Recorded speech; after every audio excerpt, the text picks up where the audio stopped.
हमारे साथ ही मौजूद रहिएगा। अफजल, इस हवाले से आपसे जानेंगे, आप बड़ी अहम बातें हमें बता रहे हैं। आज मुसव्वदा पेश किया जाना है, इस हवाले से आपसे इस हवाले से मजीद जानेंगे, लेकिन अभी अपने व्यूअर्स को एक नई अहम डेवलपमेंट शेयर कर रहे हैं। ख्वाजा आसिफ ये कहते हैं कि नंबर्स पूरे हैं लेकिन क्लोज हैं, यानी ये बहुत जरूरी होगा इस हुकूमत के लिए कि ये उन सारे नंबर को सिक्योर करे ताकि कोई भागे नहीं, इधर उधर ना हो जाए। नंबर्स पूरे हैं लेकिन क्लोज हैं।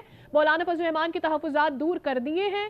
इत्तेहादियों और JUIFA के अलावा भी वोट पड़ेंगे, मजीद वोट आइन और कानून के मुताबिक होंगे।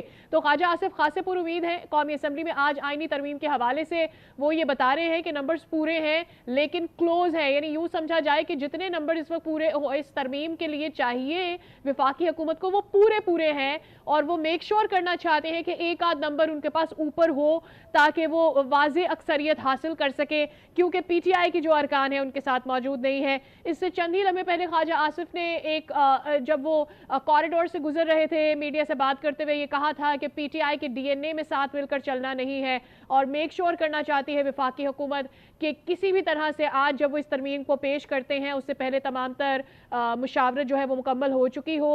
और एक दफ़ा फिर से कंफर्म कर दिया है ख्वाजा आसिफ ने भी कि इत्तेहादियों और JUIFA के अलावा भी वोट्स पड़ेंगे। इस पर बात कर लेते हैं, हमारे साथ अफजल हमारे नुमाइंदे मौजूद हैं। अफजल, यकीनी तौर पर अब नंबर्स जो हैं वो थोड़े से यूं कह लें कि शाइन होते हुए नजर आ रहे हैं। इससे पहले थोड़ी ब्लरी पिक्चर थी, अब वो क्लियर हो गई है कि ये तरमीम बहुत ज़्यादा विफाकी हुकूमत के लिए पॉसिबल होती चली जा रही है। हलचल क्या है इस वक्त पूरे विफाकी दारुल हुकूमत में? देखें, आज सुबह से ही वफाकी हुकूमत की अहम शख्सियात जिनकी जिम्मेदारी लगाई गई थी वज़ीर आज़म शहबाज शरीफ की जानिब से कि जो नंबर गेम्स है उनको सबसे पहले इंश्योर किया जाए ताकि कोई भी इबहम ना रहे, हुकूमत को किसी भी जगह पे शर्मिंदगी का सामना ना करना पड़े। तो इसी वजह से तमाम हुकूमती शख्सियात, ख़ास तौर पर बिलावल भुट्टो ज़रदारी जो इस तमाम मामलात में वज़ीर आज़म शहबाज शरीफ और हुकूमत को सपोर्ट कर रहे हैं, वो भी अपना कलीदी किरदार अदा कर रहे हैं। तमाम जो हुकूमती इत्तेहादी जमातों के अरकान की जानिब से भी तमाम अरकान कौमी असम्बली और सेनेट को इस्लामाबाद में रहने की गुज़िश्ता रोज़ से ही हिदायत जारी कर दी गई थी, और हर जमात का जो पार्लिमानी लीडर है, चाहे वो कौमी असम्बली में नुमाइंदगी कर रहा है या सेनेट में नुमाइंदगी कर रहा है, अपने तमाम अरकान पार्लियामेंट की हाजिरी के हवाले से अपनी पार्टी लीडरशिप को आगाह कर रहा है।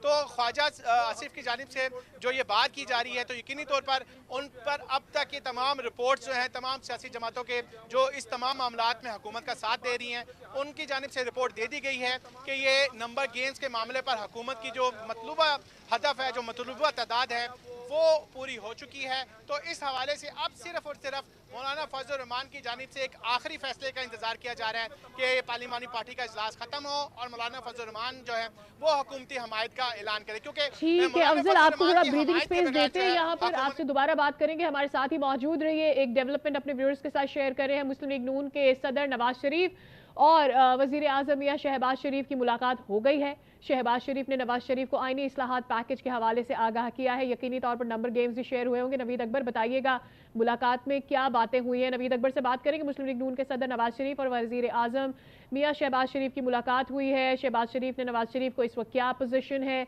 इस हवाले से आगाह किया है, और जो आईनी इस्लाहात का पैकेज है इसकी डिटेल्स भी उनके साथ यकीनी तौर पर शेयर की है। अब तक जो तमाम राबते हुए हैं उस हवाले से भी उनको बताया होगा। यकीनी तौर पर नून लीग के सदर हैं मियां नवाज शरीफ और बड़े भाई हैं मियां शहबाज शरीफ के, ऐसे में उनका हाथ जो है सर पर होना बहुत ज़रूरी है। इस वक्त विफाकी हुकूमत तमाम तर कोशिशें कर रही है कि सारे पार्टी रहनुमाओं से इस वक्त विफाक में बातचीत चलती रहे, और अपोजिशन से मौलाना फजल रहमान के साथ भी हाथ मिलाकर इस इस्लाहात को पेश करना चाह रहे हैं।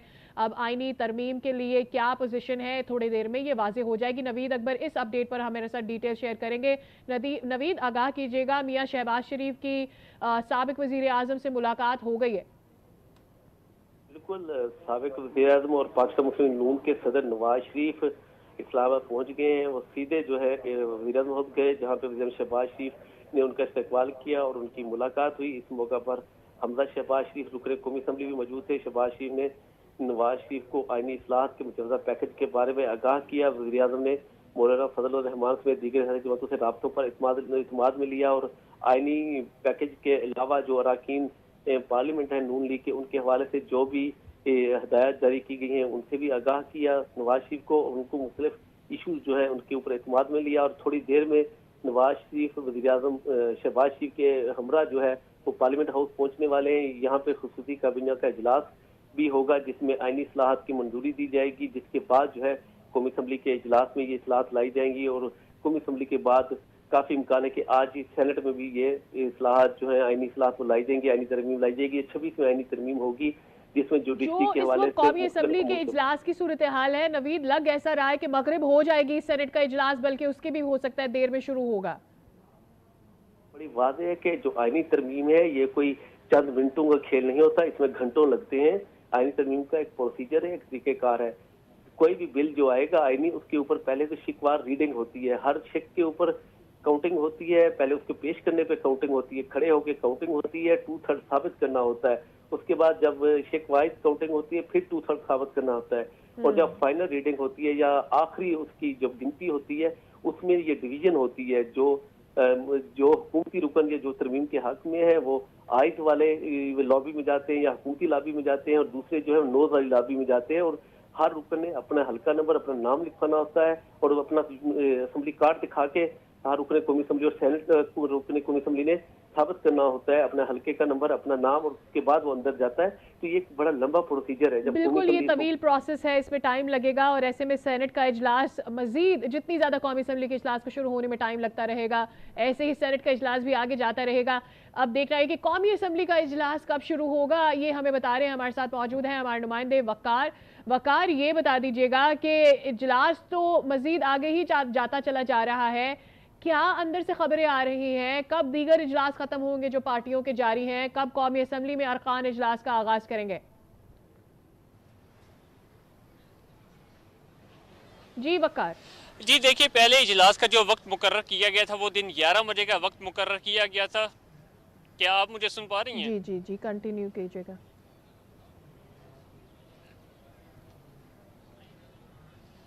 जी देखिए, पहले जो वक्त मुकर्रर किया गया था कौमी असम्बली के इजलास का वो दिन 11 बजे का इजलास मुकर्रर किया गया था। वक्त ताहम इजलास का जो वक्त था वो तब्दील कर दिया गया था और शाम 4 बजे का वक्त मुकर्रर किया गया था। ताहम अब ये देखा ये जा रहा है कि वक्त गुजरने के साथ साथ एक तरफ तो अरकान कौमी असम्बली की जो आमद का सिलसिला है वो शुरू हो चुका है, और पाकिस्तान तहरीक इंसाफ सुन्नी इत्तेहाद कौंसिल के हामिद रजा और बैरिस्टर गोहर, शिबली, फराज, उमर अयूब और दीगर भी पाकिस्तान तहरीक इंसाफ के मुतअद्दिद कारकुन अरकान यहाँ पे मौजूद हैं, जबकि पाकिस्तान मुस्लिम लीग नून के भी और इस्तेकाम पाकिस्तान पार्टी और पाकिस्तान पीपल्स पार्टी के भी मुतअद्दिद जो अरकान कौमी असम्बली हैं उनकी आमद का सिलसिला वक्फे से जारी है। तहम जैसे जैसे वक्त गुजरता जा रहा है यहाँ पे अरकान असम्बली की एक तरफ आमद का सिलसिला शुरू है, जबकि दूसरी जानिब देखा ये जा रहा है कि जो इजलास के शुरू होने का जो वक्त था वो उसके में भी बिल्कुल डिले आ रहा है, और शाम 4 बजे का जो वक्त था वो यहाँ पे मुकर्रर किया गया था कौमी असम्बली के इजलास के शुरू होने का। ताहम वक्त गुजरने के साथ साथ अभी तक इजलास शुरू नहीं हो सका, जबकि दीगर अगर सेनेट की बात करें तो सेनेट का जो नया वक्त मुकर्रर किया गया था वो शाम 7 बजे का मुकर्रर किया गया था। ताहम यहाँ पे जो चीज़ें हैं वो बिल्कुल वक्त गुजरने के साथ साथ रिपोर्ट भी हो रही हैं, चीज़ें बिल्कुल वाज़ेह तौर पे सामने भी आ रही हैं। आपसे कुछ देर कबल हमारे साथ ही मौजूद रहिएगा, ये डिटेल्स आपके साथ दोबारा जानेंगे। आप हमारे साथ डिटेल शेयर करें कि इस वक्त क्या सूरत हाल कौमी असम्बली की बनती नजर आ रही है। अहम खबर यह है कि हुकूमती वक्त मौलाना फजल रहमान की रिहाइशगाह पहुंच चुका है, और ये वक्त क्या अब यहाँ से मौलाना फजल रहमान और उनकी पार्टी अरकान को लेकर ही रवाना होगा, क्योंकि कौमी असम्बली में जो आज तरमीम पेश करनी है, मुझे ऐसा लगता है विफाकी हुकूमत को भी इसकी जल्दी होगी। अब वक्त गुजरता जा रहा है, सेनेट का इजलास भी होना है। बताइएगा अफजल, क्या इंसाइट है यहाँ पर? विफाकी हुकूमत का वक्त पहुंचा, कौन कौन आया?